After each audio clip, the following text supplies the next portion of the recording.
Testing, testing, 1, 2. Can the media hear me in their cameras? Testing, testing.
Thank you, everybody, for being here. We have a lot of ground to cover today because there's a lot of important information that we want to share with the public.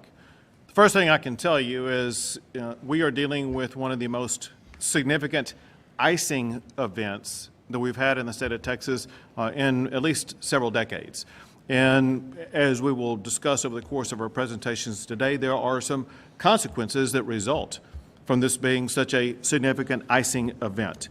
The main thing that we want to do today is to continue our efforts to keep the public informed about exactly what is going on about the power grid, about what the state is doing to respond to the winter storm, and what Texans can do to enhance their own safety over the course of the next few days. First, the power grid. The power grid is performing very well at this time.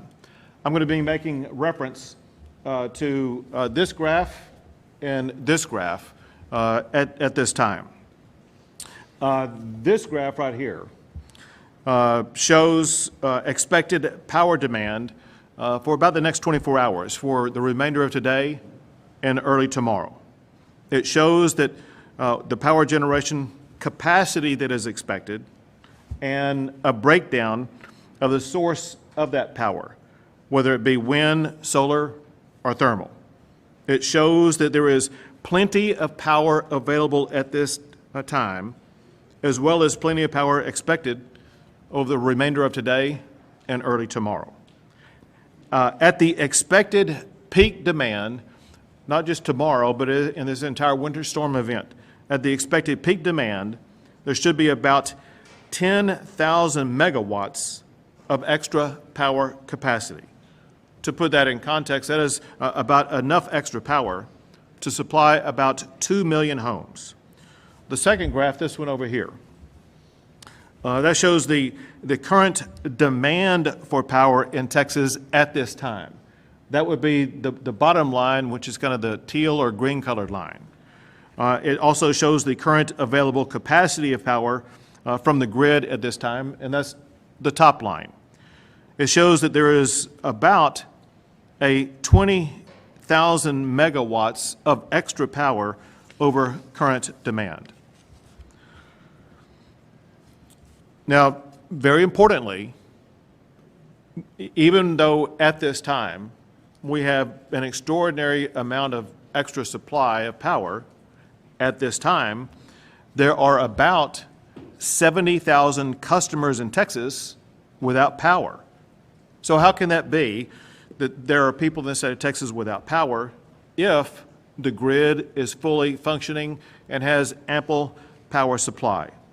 The reason is because of issues with local power providers. The most probable cause of a power outage right now around the state of Texas for anybody who's without power is either because of heavy winds affected lines or more likely because of an icing condition where ice itself could have brought down power lines, or ice could have weighed down on trees or tree limbs that would have brought down a power line. Anyone out of power at this time should call their local power provider. If you do not know how to get a hold of your local power provider, I'm going to give you a website address that you could use to contact your local power provider. Go to puc.texas.gov/storm. If anybody needs access to try to find the phone number of the power provider to call because your power is out, you can go to puc.texas.gov/storm. Now, to address the down lines, or for whatever reason why local power providers are not able to provide power to your house at this particular time, I want you to know that local power providers are bringing in extra resources to get those power lines back up, and the state of Texas is helping them. There are more than 10,000 linemen already working for power transmission companies to assist with power lines that are not working. And in addition to that, almost 2,000 more linemen are coming in from outside the state of Texas. To expedite the repair trucks that are needed, that are coming in from outside of the state, I am issuing a proclamation that authorizes the Texas Department of Public Safety to waive some regulations that will allow them, those repair trucks, to get into the state faster and easier. Also, to help local jurisdictions, local governments, rapidly respond with the tools and resources they need, I am at this moment issuing a proclamation for all counties most heavily affected by the ice storm at this particular time. They are listed in this proclamation that I'm about to sign, and they include 17 counties across the state of Texas.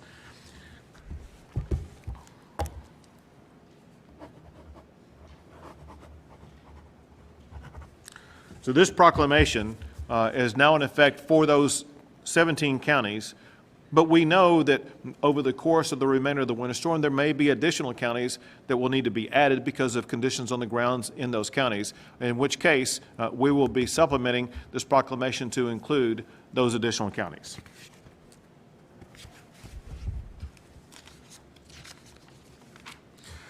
Now, in addition to the forecast that ERCOT and the PUC are relying upon, there are other reasons to provide confidence in the ongoing resiliency of the power grid. One is that, as compared to last year, Texas has about 15% more power generation capacity.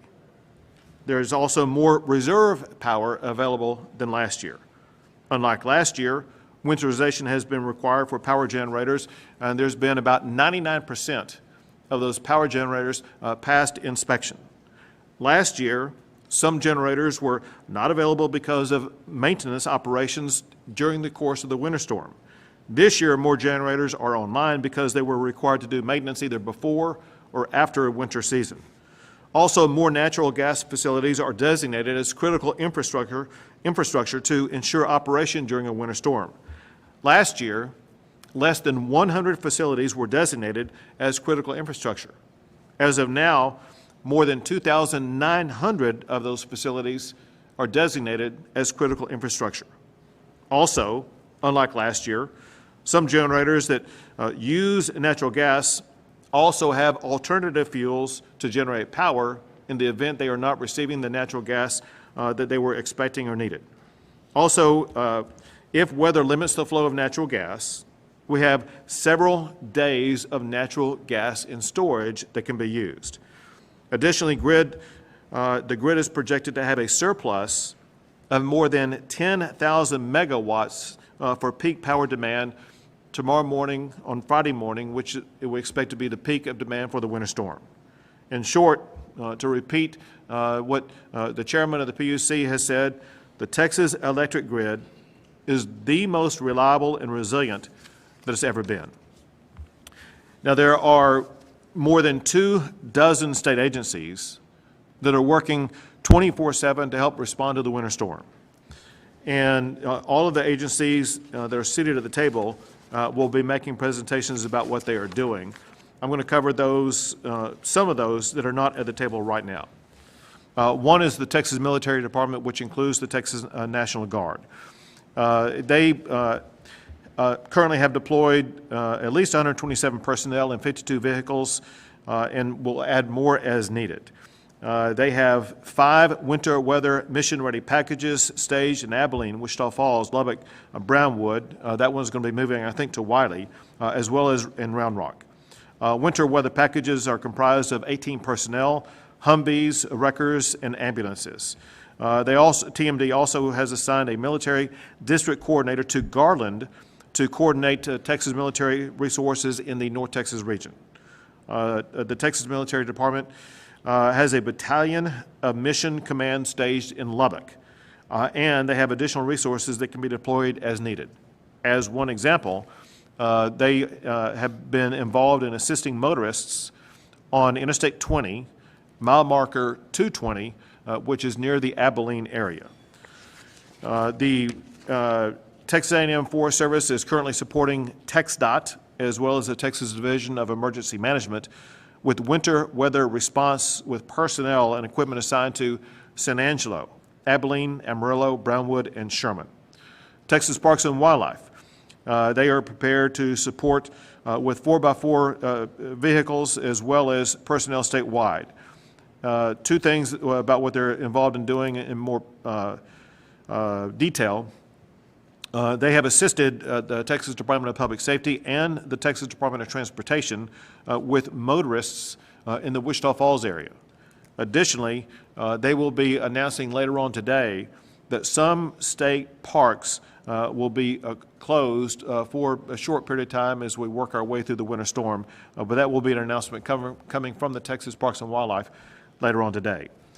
The Texas Animal Health Commission is now activated at the State Operations Center right here and is coordinating with animal response partners at both state and local levels. Currently, they are working on potential hay and feed or other livestock-related support following the storm. All partners have indicated right now no unmet needs, but are working to prepare for anticipated issues. The Texas Animal Health Commission staff remain on standby for response for any animal issues that may arise. The Texas Department of State Health Services is coordinating with hospital preparedness providers on resource needs such as potential power outages, water issues, medical staff surge, or overnight lodging. They have put 3 emergency medical task force severe weather packages into the field, as well as 2 additional ambulances on standby to cover affected regions. Already, they have delivered more than 100 oxygen tanks in the Austin area in the event that they are going to be needed, and stand ready to make deliveries of oxygen tanks to any affected region where there is demand. With that, I am going to turn it over to Peter Lake, the Chair of the Public Utilities Commission. Thank you, Governor. As expected, we have received reports of local outages from across the state due to icing on power lines and ice weighing down tree branches and trees. We are working closely with transmission companies across the state to ensure they deploy the resources needed to restore power as soon as possible. We have worked with them also to ensure that crews were pre-positioned before the cold weather set in to address these outages as quickly as possible. If you are experiencing a power outage, please report it to your local provider, and please check puc.texas.gov/storm for information about outages in your area and for information about contacting your local provider. I'd like to thank our partners at TxDOT for working closely with these transmission companies to ensure that the necessary roads are cleared so that crews can get to the necessary equipment to restore power as quickly as possible. It's important to understand that these are localized outages that are not related to system-wide reliability issues, as you can see on the screen behind us. The grid remains strong, reliable, and it is performing well in this winter weather event. In addition, we will continue implementing the robust reforms passed in these last few months. Unlike last year, we will be operating the grid in a much more conservative approach with a bigger margin of safety of reserves and an abundance of caution. Most importantly, our generators and power lines are now weatherized to not only meet but exceed federal standards. We have worked closely with our partners at the Railroad Commission to ensure that critical infrastructure on our natural gas supply chain is identified and protected in the event of any emergency situation to ensure that they continue to receive power so natural gas continues to flow to our generators. In addition, the market reforms implemented in ERCOT are ensuring that our generators have additional fuel on site and accessible, as the governor mentioned earlier. Unlike in the past, they are able to economically procure this fuel, keep it on site, and be sure they have redundancy in weather events like this. These generators have pre-positioned crews, much like our transmission companies have, so that if there are operational problems at a generator, those can be addressed quickly. We will continue to work with our partners at our fellow state agencies to ensure localized outages are addressed quickly. The grid is strong, is reliable, and is performing well in this winter weather event. Thank you. Thank you. Next is Brad Jones, the CEO of ERCOT. Thank you, Governor. As we've indicated in the past, we continue to operate the electric grid in an extremely conservative manner. We are bringing on more resources, having those resources available early, making sure that they're stabilized to continue to provide reliable service to the grid. That goes for our forecast as well. As you see behind us, our forecast has increased since yesterday by about 3,000 megawatts. Similarly, our wind expectations have also increased. The reason for the wind expectations to increase is that we had been forecasting a significant level of icing in the western part of our state. That has not occurred as severely as we expected, and so our wind forecast now is much higher than it was previously. In addition, we've been working on communications throughout the entire industry, talking to each of our industry partners, working with the state, but also working with every part of our industry, generators, transmission distribution providers, to make sure that we are communicating sufficiently and accurately across all of those different forums. We recently contacted the TCEQ yesterday morning to ask for enforcement discretion. I know that the TCEQ will talk about that as well, but that has already been granted. In addition, we have not seen any of our generation come offline for cold weather situation, which is indication that our weatherization program is working as we had hoped. Finally, I would like to again reiterate that we have been operating in an extremely conservative manner. We have a high degree of confidence in our grid. We feel very comfortable in our current situation. Thank you. Thank you. Next is Commissioner Craddick with the Texas Railroad Commission. Thank you, Governor. The Railroad Commission has been conducting daily operational calls since Monday with the three major natural gas providers, or your gas utilities, that serve approximately 97% of the residential customers in the state. They don't anticipate any service interruptions to the residential customers, so your gas should stay on, you should have heat, you should be able to cook, and they have additional support crews available if any issues arise.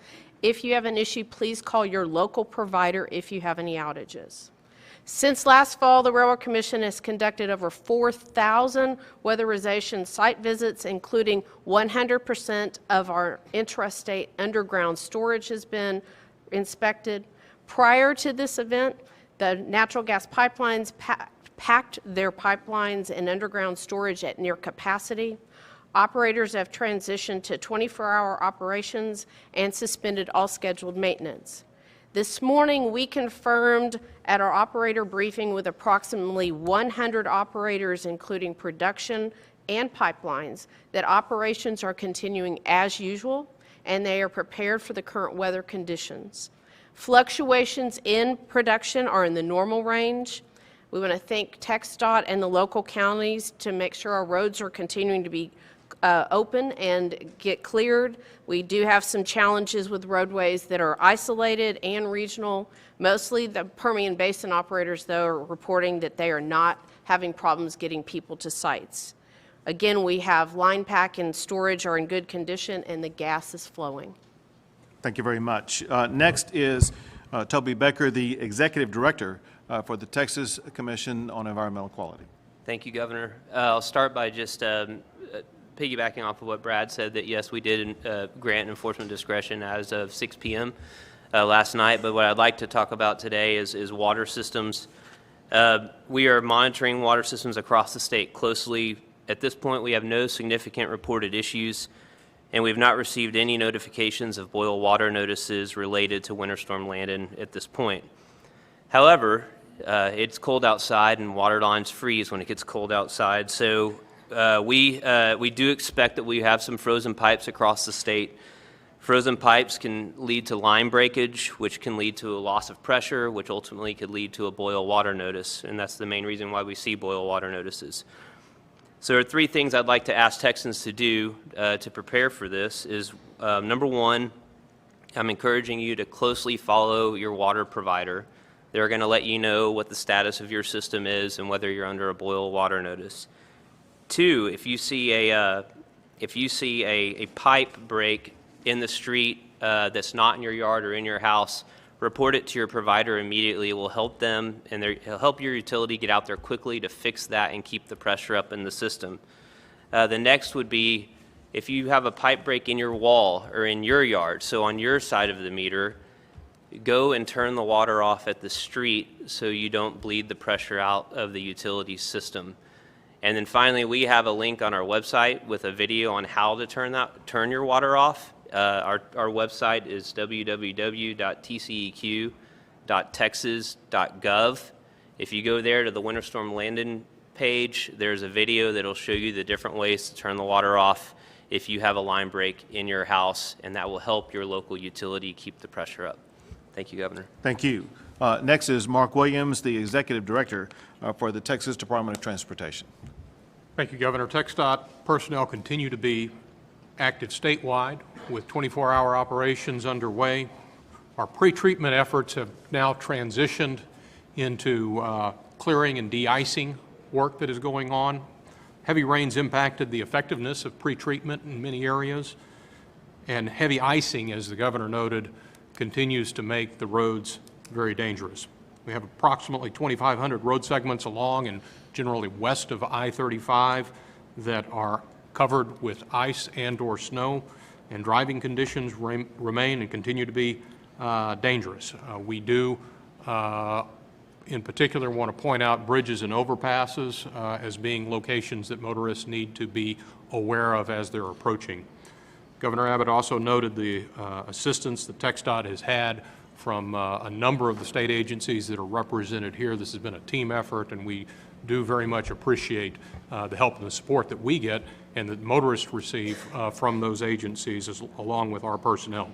A couple of closures of note. The Metroplex in particular continues to see a heavy amount of snow and freezing precipitation that's ongoing, I think, in those areas.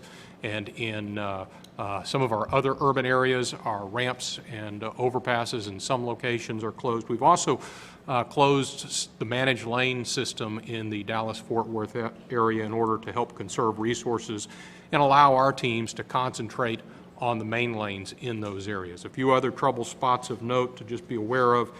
Interstate 10 between Ozona and Fort Stockton. We've seen some issues with some of the semi-tractor trailers having trouble getting traction going up some of the hills in that area.